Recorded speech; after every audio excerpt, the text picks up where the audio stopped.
자, 지난주까지 다루었던 여호수아 1장에서는 모세를 대신해서 이 가나안을 정복하라는 사명을 받았던 여호수아가 이스라엘의 지도자들에게 전쟁을 준비하라라고 명령하는 그 내용을 우리가 살펴봤습니다.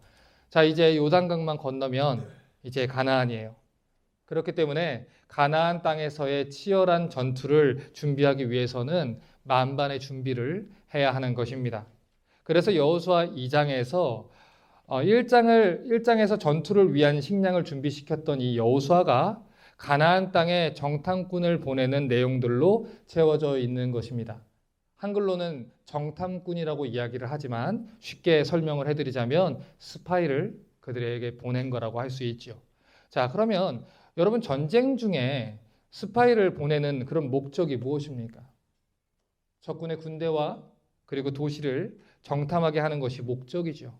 그들의 방어 시설이 어떻게 돼 있는지, 군인들의 숫자는 어떻게 돼 있는지, 어떤 부대가 어떤 위치에 있는지, 어떤 경로로 보급품을 받고 있는지, 그들이 물을 어디에서 공급받고 있는지, 이러한 것들을 철저하게 조사를 해서 작전을 세울 수 있도록 돕는 것, 그것이 바로 스파이들을 보내는 역할입니다. 자, 그런데 우리는 여기에서 한 가지 의문을 좀 가질 필요가 있어요. 일반적인 전투를 우리가 할 때는 정탐꾼들을 보내는 것이 당연하다고 할 수 있죠. 그런데 지금 여호수아가 정탐꾼들을 보내는 것은 사실 무엇인가 조금 잘못된 일인 것 같은 느낌이 좀 들어요. 왜 이런 이야기를 제가 하는 거냐면 지난주에도 잠시 저희가 언급했던 것 같이 과거 이스라엘의 역사를 살펴보면 이스라엘은 정탐꾼이라는 존재와 더불어 가지고 있는 뼈아픈 과거의 역사가 있습니다. 민수기 13장을 보면 가데스 바네아라는 땅에서 모세가 각 지파별로 한 사람씩을 뽑아서 12 정탐꾼을 가나안 땅으로 보내게 됩니다. 그리고 그 정탐꾼들 중에 에브라임 지파의 대표로 갔던 사람이 바로 여호수아였죠. 신명기 1장 19절에서 25절의 내용을 보면 이렇게 내용이 기록되어 있어요. 우리 하나님 여호와께서 우리에게 명하신 대로 우리가 호렙산에서 발행하여 너희의 본바 크고 두려운 광야를 지나 아모리 족속의 산지 길로 가데스 바네아에 이른 때에 내가 너희에게 이르기를 우리 하나님 여호와께서 우리에게 주신 그 가나안 땅에 너희가 이르렀으니 너희 하나님 여호와께서 이르신즉 가서 얻어라 두려워하지 마라 주저하지 말라 한즉 너희가 다 내 앞으로 나와서 말하기를 우리가 사람을 우리 앞서 보내서 우리를 위해서 그 땅을 정탐하고 어느 길로 올라가야 할 것과 어느 성읍으로 들어가야 할 것을 우리에게 회복해 하자 하기에 내가 모세가 그 말을 선히 여겨 너희 중에서 매 지파에 한 사람씩 12를 택하매 그들이 앞으로 가서 산지에 올라 에스골 골짜기에 이르러 그곳을 정탐하고 그 땅의 과실을 손에 가지고 우리에게로 돌아와서 우리에게 회보하여 이르되 우리 하나님 여호와께서 우리에게 주시는 땅이 좋더라 하였느니라. 자, 이렇게 기록이 되어 있습니다. 자, 분명히 모세는 하나님께서 그 땅을 우리에게 주셨으니 가서 취하자라고 이야기를 했죠. 그런데 이스라엘 백성들이 정탐꾼을 보내자라고 요청을 했어요.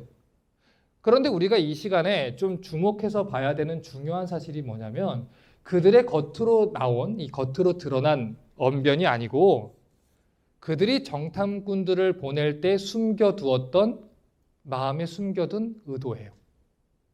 사실을 먼저 이야기하자면 그때 이스라엘 백성들은 전략을 세우기 위해서 정탐꾼들을 보낸 것이 아닙니다.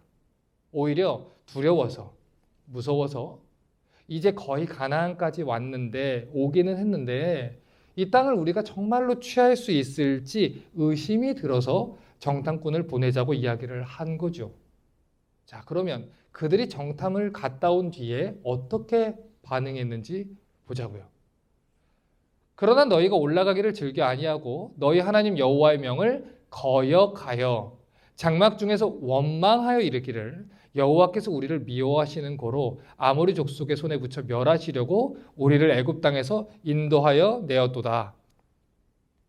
우리가 어디로 갈꼬? 우리 형제들이 우리로 낙심케 하여 말하기를 그 백성은 우리보다 장대하며 그 성읍은 크고 성곽은 하늘에 닿았으며 우리가 또 거기서 아낙 자손을 보았노라 하는도다 하기로 내가 너희에게 말하기를 그들을 무서워 말라 두려워 말라 너희 앞서 행하시는 너희 하나님 여호와께서 애굽에서 너희를 위하여 너희 목전에서 모든 일을 행한 것 같이 이제도 너희를 위해서 싸우실 것이다. 그런데 32절에 이 일에 너희가 너희 하나님 여호와를 어떻게 했대요?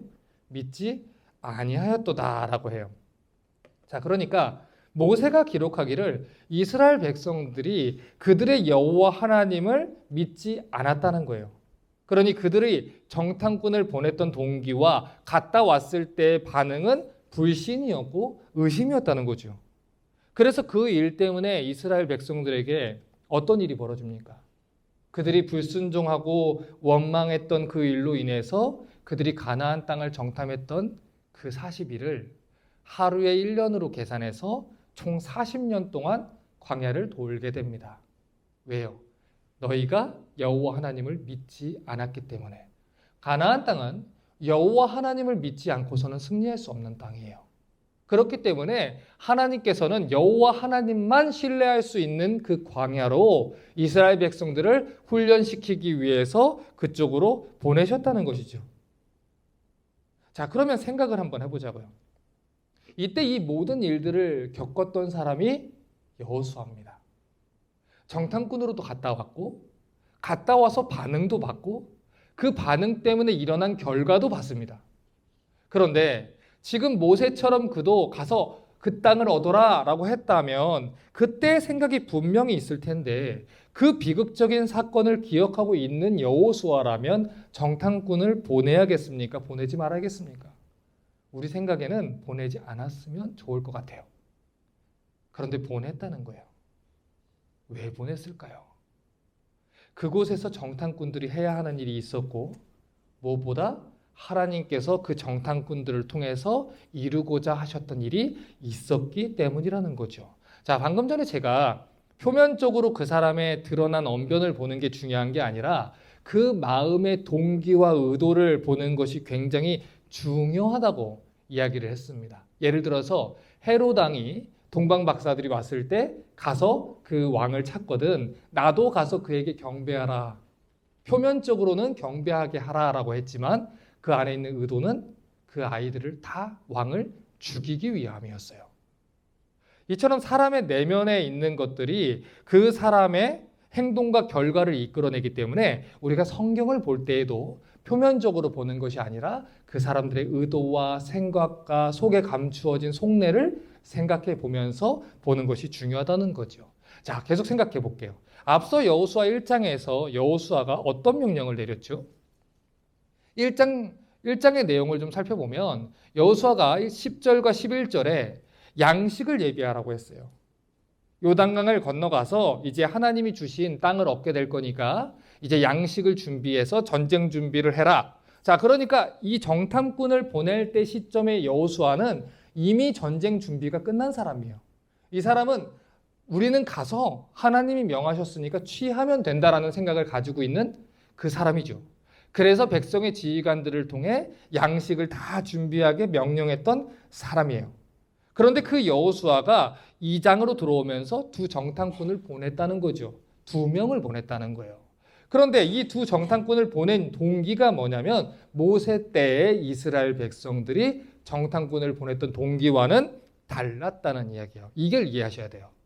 그때는 하나님을 믿지 않았던 이스라엘 백성들이 두렵고 무서워서 의심이 생겨서 불안해서 정탐꾼을 보낸 거라고 본다면 지금은 하나님을 신뢰하고 있는 여호수아가 이 전쟁을 성공적으로 치르기 위해 말 그대로 전략을 세우기 위한 목적으로 보냈다는 거죠.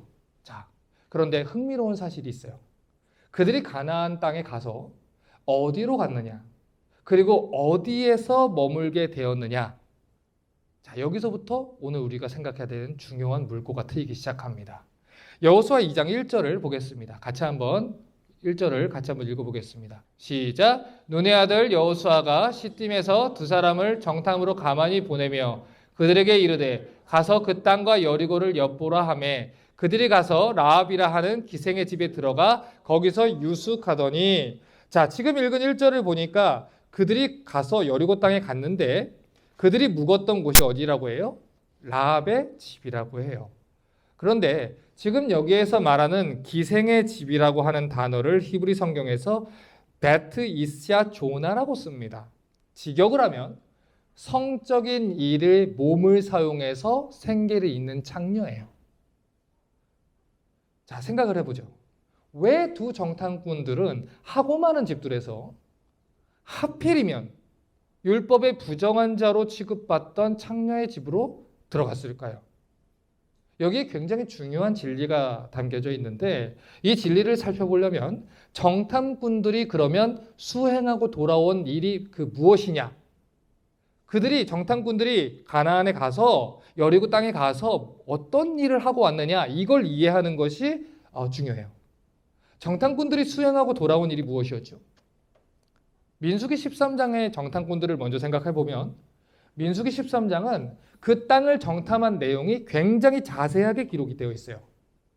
그 땅은 이렇고 저렇고 저렇고 이렇습니다. 정확하게 기록이 되어 있단 말이죠.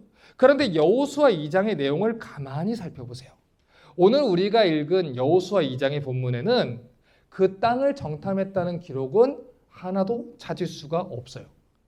오히려 그들이 한 것은 라합이라는 창녀의 집에 머물렀다가 창문을 통해서 탈출하게 되는 일 뿐이었다는 거죠.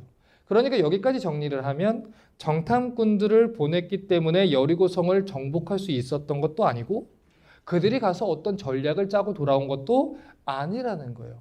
그러면 여리고성에 파송됐던 2명의 정탐꾼들이 하고 온 일은 무엇이라는 거죠? 그들이 하고 온 일은 여리고성의 창녀였던 라합을 구원하고 온 것이에요. 이게 아주 중요한 포인트예요. 정탐꾼들이 하고 온 일은 라합을 구원하고 온 일이다. 이미 그 땅은 하나님이 주신 땅입니다. 그리고 이미 과거에 정탐꾼들을 보냈다가 이미 세게 대여본 기억이 있기 때문에 굳이 여호수아가 정탐꾼들을 보낼 필요도 없었고 파송하지 않았어도 이미 그 땅은 하나님이 주신 땅이기 때문에 여리고 땅은 점령할 수 있었을 거예요. 그런데 하나님은 그 정탐꾼들을 보내도록 허락을 해주셨어요. 그 정탐꾼들을 보내게 하신 이유는 여리고 성과 함께 멸망할 뻔했던 라합과 그녀의 가정을 구원하기 위함이었다는 거죠. 자, 이 말이 사실인지 마태복음 1장의 내용을 좀 살펴볼게요.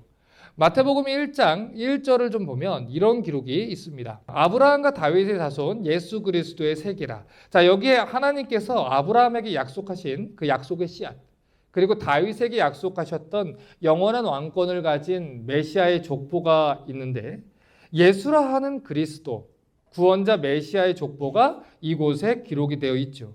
자, 그런데 이 족보를 우리가 살펴보면 하나님이 예수 그리스도에게 이스라엘에게 주셨던 그 언약을 지키기 위해서 어떻게 일하셨는지 수많은 사람들의 그 역사 속에 나타나는 그 이름들을 통해 그 역사를 떠올리게 합니다. 그런데 그 중에 우리가 주목해서 봐야 하는 이름이 있어요. 마태복음 1장 5절 6절에 살몬은 라합에게서 보아스를 낳고 보아스는 루색에서 오벳을 낳고 오벳은 이새를 낳고 이새는 다윗을 낳으니라. 자, 그러니 메시아는 다윗 왕의 후손으로 온다고 했는데 그 다윗 왕의 선조로 지금 누가 있어요? 라합이 있어요. 그리스도 족보에 창녀 라합의 이름이 있다고요. 율법으로는 부정한 자, 왕의 계보에 감히 참여할 수 없는 자, 그 부정한 여인인 라합의 이름이 그리스도의 족보에 올라 있다는 거죠. 그의 후손으로 예수 그리스도께서 오셨다는 것을 이야기를 하는 것입니다.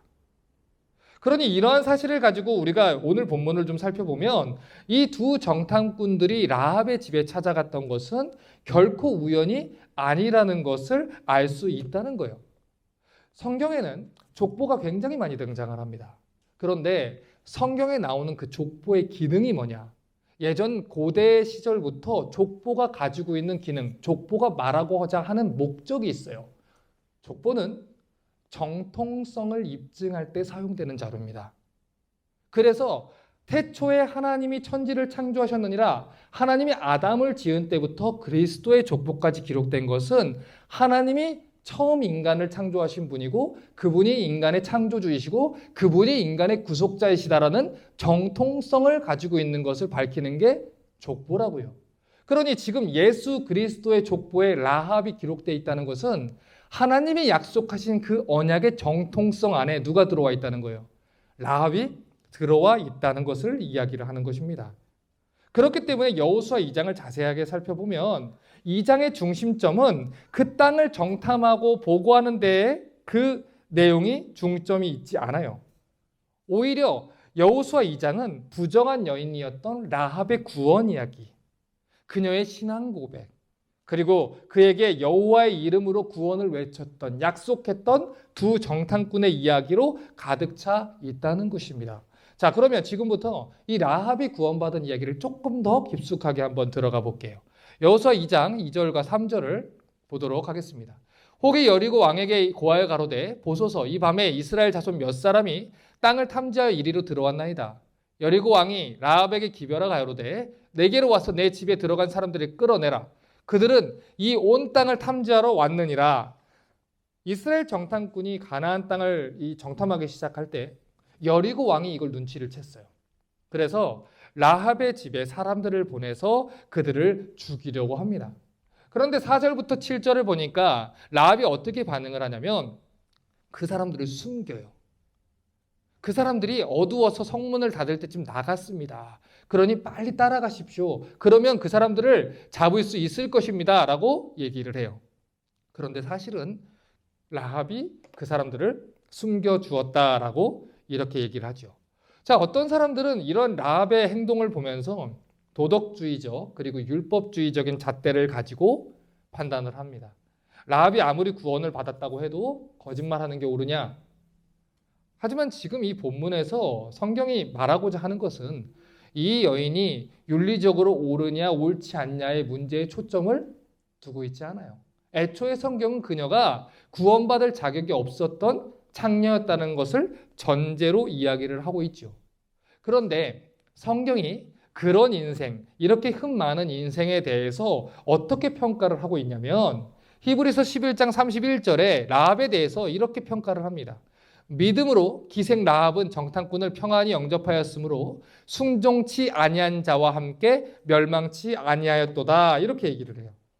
자, 그러니 성경이 지금 라합의 행위에 대해서 그게 윤리적인 잣대를 가지고 거짓말이냐 아니냐 이 평가하는 데 중점을 두고 있지 않아요.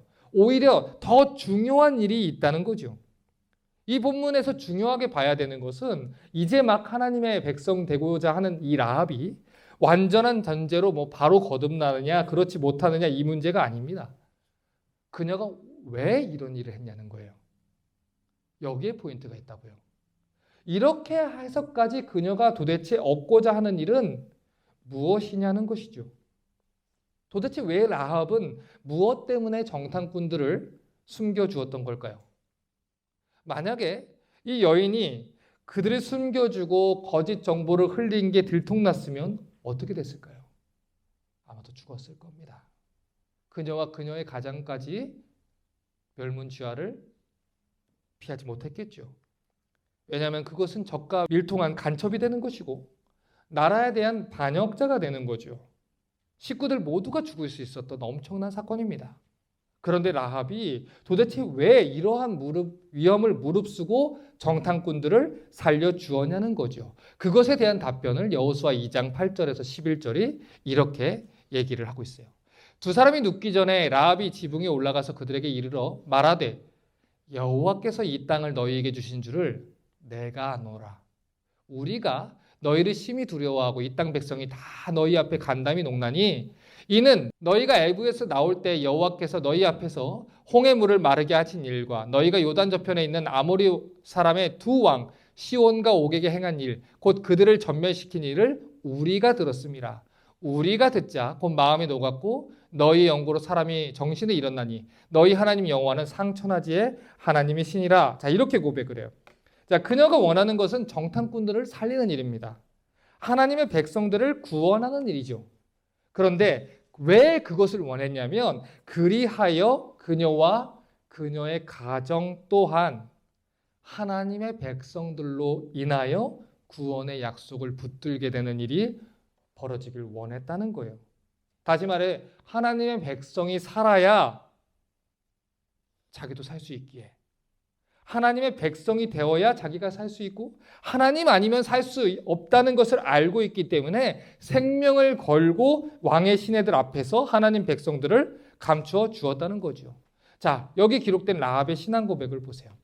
이방 여인이, 그것도 율법으로는 부정한 여리고의 창녀가 여호와에 대한 이야기를 하는데, 이 라합이 뭐라고 하냐면 여호와께서 이 땅을 너희에게 주신 것을 안다라고 이야기를 해요. 참 놀랍죠. 정말 놀라운 것은 이스라엘 백성들은 직접 눈앞에서 10가지 재앙을 봤어요.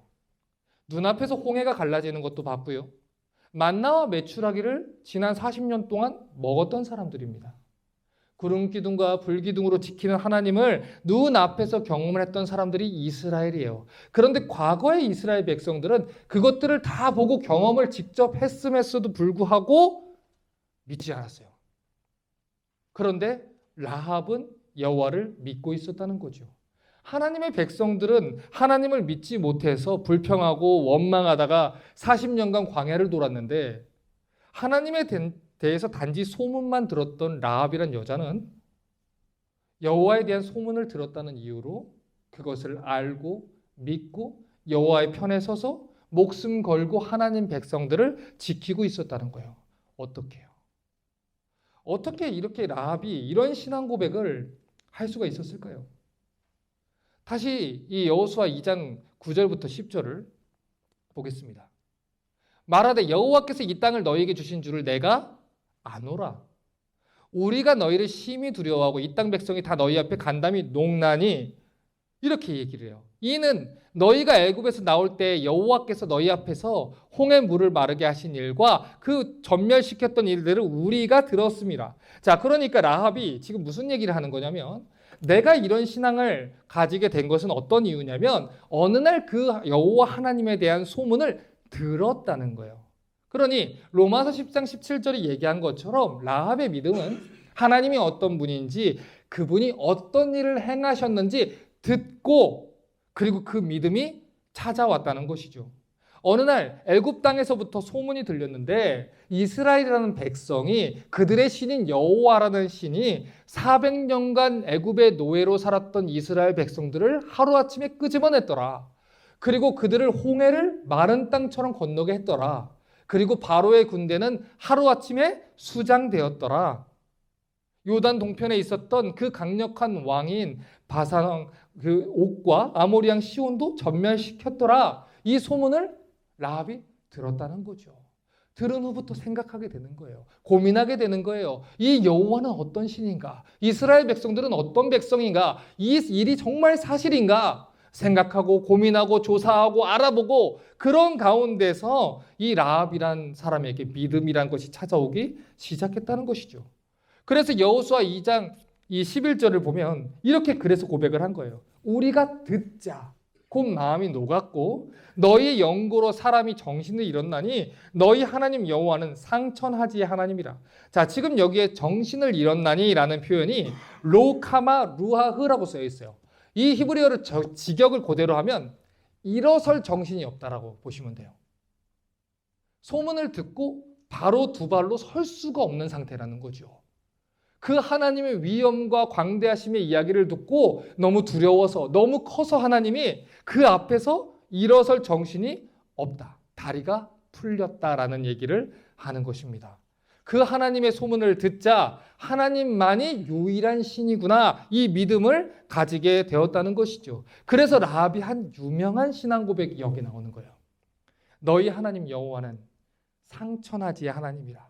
하늘과 땅 위에, 온 하늘과 하늘 위에 오로지 하나님만 하나님이시다. 가나안 땅에, 그 당시 가나안에 수많은 신들이 있었어요.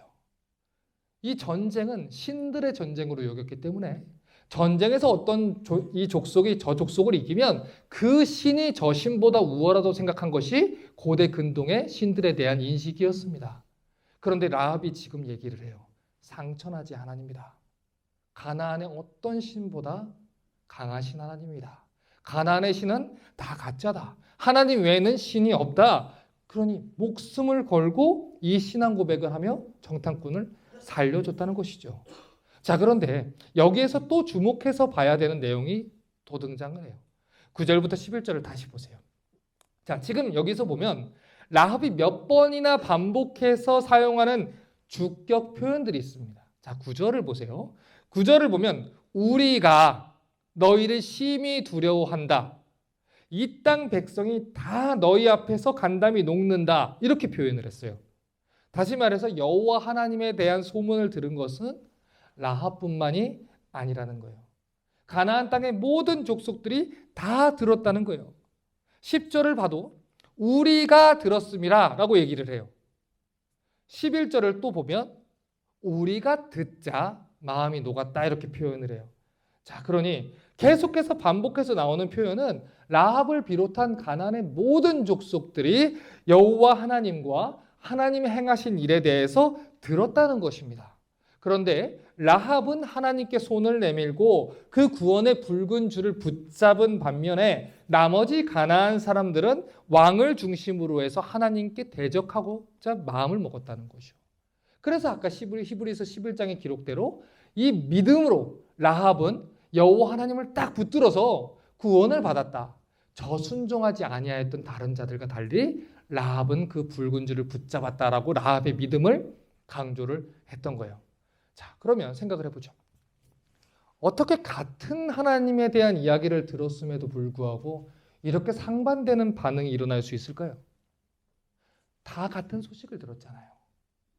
하나님이 홍해를 가르신 일, 하나님이 바산왕 옥과 아모리 시온에게 행하신 일은 같은 사람들이 다 들었다는 거죠. 같은 소문을, 같은 하나님에 대한 이야기를 가나안 모든 족속들이 다 들었는데 라합과 라합의 가정은 구원을 받고 그 사람들은 순종치 않은 채로 여호와를 대적한 채로 죽었다는 거예요. 어떻게 이런 일이 벌어질까요?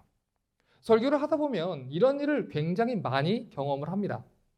어떤 사람들은 같은 설교를 듣고도 죄 문제 좀 그만 얘기하라는 사람이 있고 어떤 사람은 같은 설교를 듣고 가슴을 치고 회개하는 사람들이 있어요. 아무리 성경 본문만 가지고서 설교를 해도요. 하나님이 주신 이 같은 성경의 말씀을 같이 듣고 같은 말씀을 대하고 있음에도 불구하고 어떤 사람들은 하나님의 자비하심을 구하면서 울면서 회개를 하고 어떤 사람들은 어떻게 하면 저 설교자를 단에서 끄집어내릴까? 그렇게 공모하는 사람들이 있습니다. 어떤 사람들은 같은 설교를 듣고도 복음을 들려주셔서 감사합니다 라고 하는 사람이 있고 어떤 사람들은 귀를 막고 그 자리를 뛰쳐나가는 사람들이 있어요. 그러니 이런 이야기는요, 비단 라합 시대만의 이야기는 결단코 아니라는 겁니다. 종교개혁자 칼빈은 이런 이야기를 했어요. 성경이 이야기할 때 하나님 말씀하신다. 여러분, 왜 제가 설교를 할 때 가급적 예화들을 들지 않고 본문 중심으로만 설교를 하는 줄 아십니까? 그렇게 하면 지루할 수 있다는 것을 몰라서 그럴까요? 유머를 섞고 재미있는 예화를 들어서 청중을 끌어들이는 설교, 흥미진진한 내러티브 설교, 창의적인 설교, 얼마든지 그렇게 시도할 수 있겠죠.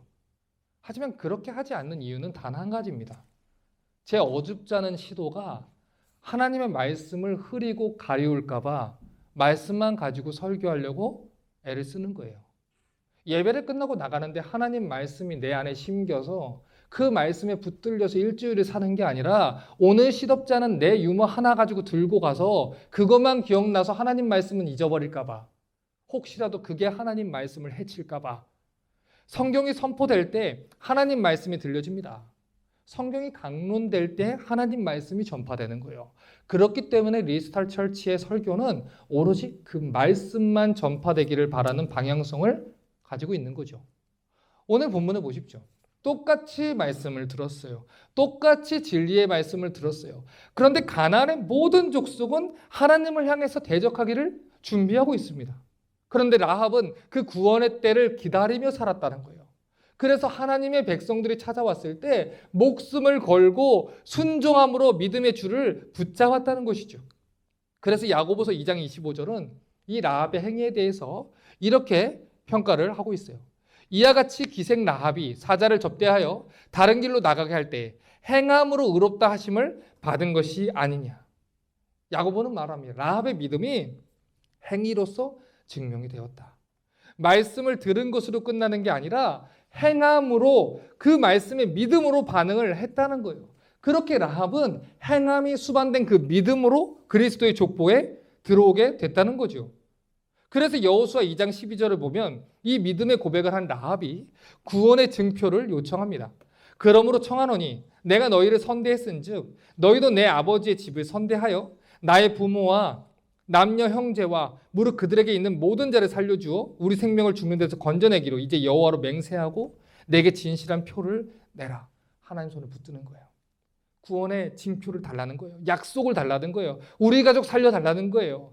그래서 정탐꾼들이 구원을 받을 수 있는 방법을 알려주는데 그들을 내리웠던 그 창문에 붉은 줄을 매라고 합니다. 그러면 이스라엘 군대가 왔을 때 그 죽음의 사자가 들어올 때에 라합의 집을 알아보고 구원하겠다는 거예요. 17절부터 21절을 보겠습니다. 두 사람이 그에게 이르되 내가 우리로 서약한 이 맹세에 대해 우리가 허물이 없게 하리니 우리가 이 땅에 들어올 때에 우리를 달아내려온 이 창에 붉은 줄을 매고 내 부모와 형제와 내 아비의 가족을 다 내 집에 모으라. 누구든지 내 집 문을 나서 거리로 가면 그 피가 그의 머리로 돌아갈 것이요 우리는 허물이 없으리라. 그러나 누구든 너와 함께 집에 있는 자에게 손을 대면 그 피는 우리의 머리로 돌아오려니와 내가 우리의 이 일을 누설하면 내가 우리로 서약한 맹세에 대하여 우리에게 허물이 없으리라. 자, 이렇게 얘기합니다. 자, 이 장면이 어떤 장면을 떠올리게 해요? 마치 출애굽 당시에 유월절 어린 양의 피가 문설주에 바른 집만 구원을 받았던 것처럼 가나안 정복 때에도 창가에 붉은 줄이 메어 달린 라합의 집만 구원의 표징이 주어졌다는 거예요. 그 옛날 출애굽할 당시에 죽음의 천사가 문설주에 피가 있는 집을 넘어갔던 것처럼 그 피를 보고 넘어갔던 것처럼 이스라엘 군계도 라합의 집을 넘어가게 되는 것입니다. 19절을 다시 보면 누구든지 내 집 문을 나서 거리로 가면 그 피가 그의 머리로 돌아갈 것이다 라고 이야기를 했는데 이 말씀 또한 출애굽기 12장 22절과 23절에서 주셨던 약속과 같은 약속이에요. 너희는 우슬초 묶음을 취하여 그릇에 담은 피에 적시어서 그 피를 문 인방과 좌우 설지에 뿌리고 아침까지 한 사람도 자기 집 앞에 나가지 말라. 여호와께서 애굽 사람을 치러 두루 다니실 때 문 인방과 좌우 설지의 피를 보시면 그 문을 넘으시고 멸하는 자로 너희 집에 들어가서 너희를 치지 못하게 하실 것이니라. 자, 결국 이 약속이 무엇을 상징합니까? 하나님께서 약속하신 그 구원의 방법, 그 구원의 언약 바깥으로 나가서는 구원이 없다는 것을 이야기하는 거예요. 이 구원의 약속에 라합이 믿음으로 순종을 했다는 것이죠. 그래서 여호수아 2장 21절을 다시 보면 라합이 너희의 말대로 할 것이라. 그들을 보내어 가게 하고 붉은 줄을 창문에 매니라 라고 얘기를 해요. 그러니 라합이 구원을 받았던 것은 이걸 맺기 때문에 그 행위 때문에 구원을 받은 게 아니에요. 그 약속을 믿었기 때문에 그때 너희가 약속한 걸 믿었기 때문에 그렇게 행한 것이고 그 믿음 때문에 구원을 받게 된 것입니다. 이 일을 위해서 하나님이 두 정탐꾼을 여리고에 보내셨다는 거예요. 이제 설교를 정리하려고 해요. 고린도후서 5장 20절은 우리가 어떤 존재인지 그리고 우리의 책임이 무엇인지에 대해서 이렇게 얘기를 하고 있습니다. 이러므로 우리가 그리스도를 대신하여 사신이 되어 하나님이 우리로 너희를 권면하는 것 같이 그리스도를 대신하여 간구하노니 너희는 하나님과 화목하라.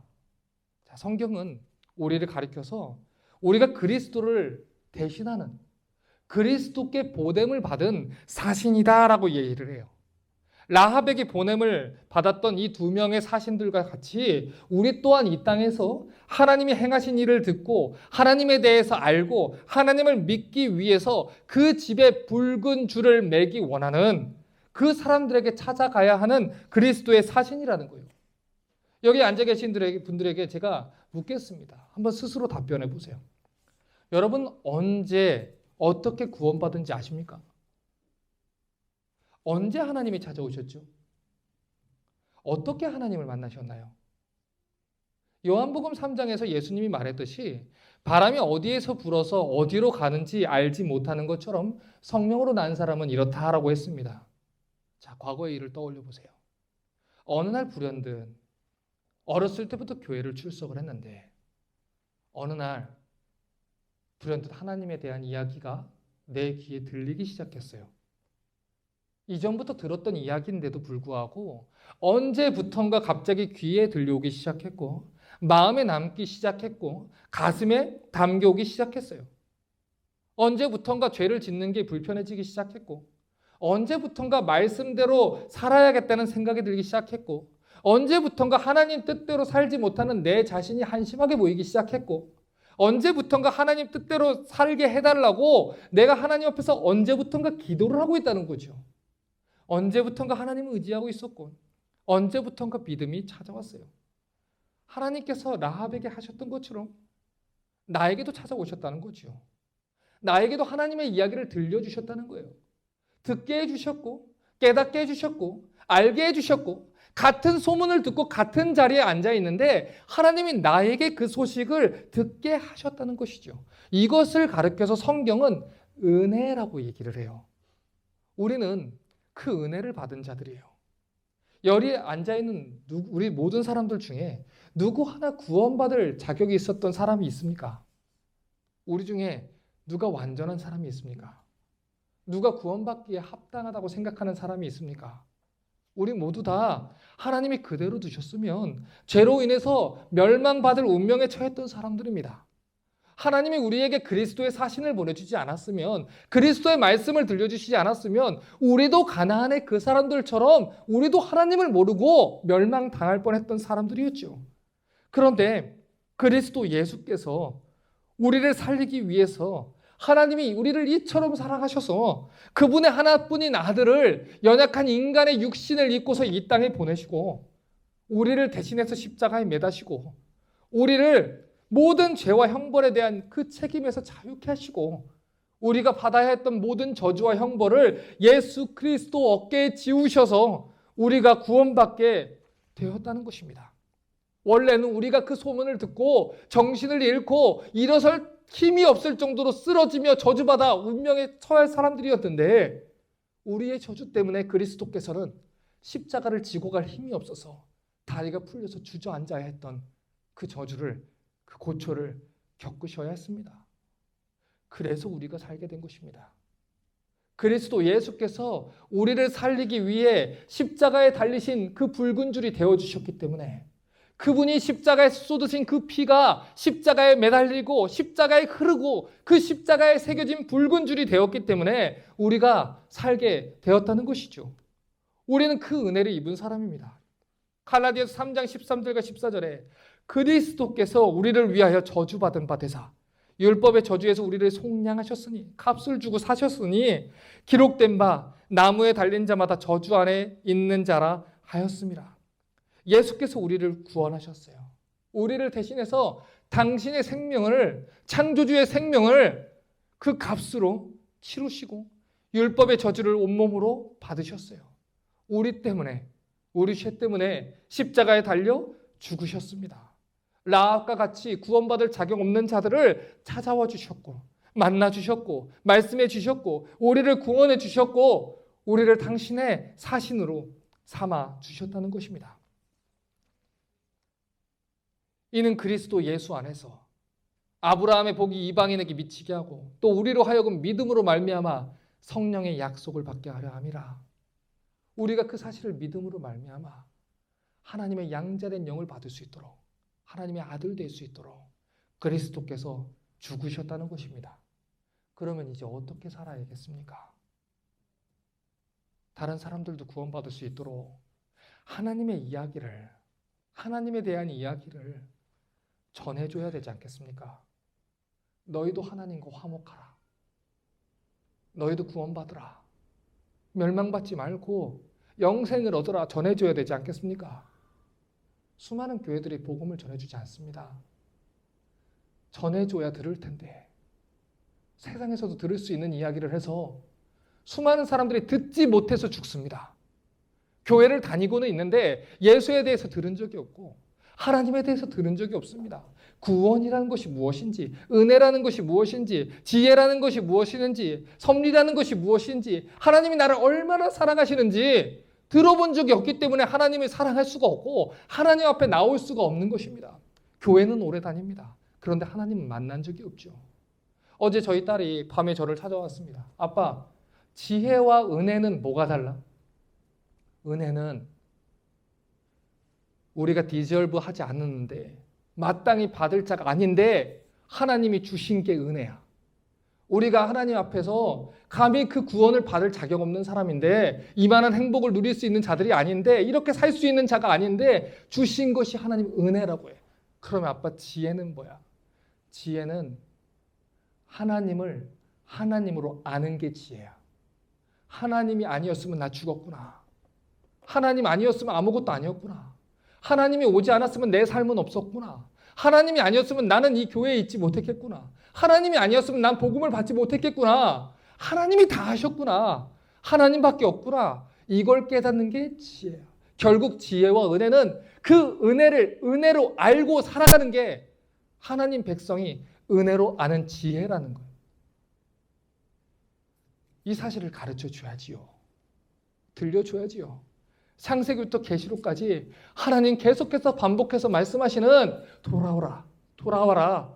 내가 너희를 얼마나 사랑하는지, 너희와 함께 하기를 원하는지, 너에게 내 생명을 주고도 아깝지 않은 나의 사랑과 나의 은혜를 너에게 주길 원하는데 맨날 다른 얘기만 듣고 하고 있으니 어떻게 그 사람들이 복음을 들을 수 있습니까?